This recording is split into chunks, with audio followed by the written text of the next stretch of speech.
Residents of suburban Shanghai are in uproar over a proposed extension of the city's high-speed magnetic levitation train. In a rare standoff between China's middle class and the government, hundreds joined protests earlier this week. Well, they're concerned the development will affect the environment and people's health. Tony Cheng has this report. Gone in the blink of an eye.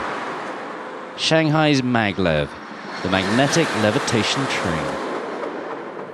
Racing through the Chinese countryside at speeds in excess of 400 kilometers an hour, it's one of the fastest trains in the world.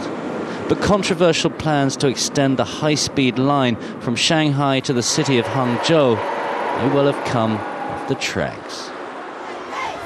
When the proposed route was unveiled, it provoked a rare event in China: angry protests outside Shanghai's City Hall. Residents are concerned about the loss of their homes and the environmental impact of the high-speed line. And they're not the farmers and peasants you'd expect to be involved in one of China's many land disputes. Most came from homes like this one, the Champs-Élysées housing estate, home of the new wealthy middle classes, with shiny cars parked in the driveway.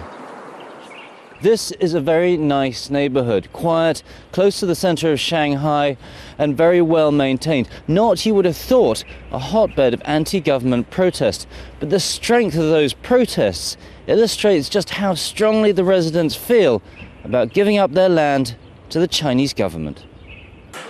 The government has set up a hotline to deal with complaints, but as you can see, it's just one man and a phone.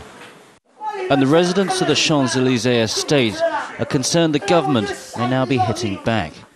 They've called an emergency residents meeting to discuss a raid on their homes the night before by masked thugs.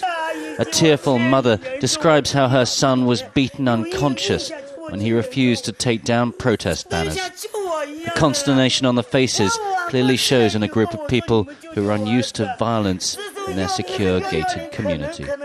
The government shouldn't have done this. They shouldn't have used aggression with educated people like us.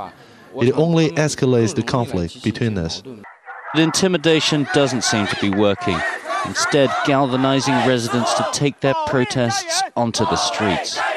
China's middle classes may have gained much from the economic growth of the past decade, but that just means they're all the more determined not to give it up. Tony Cheng, Al Jazeera, Shanghai.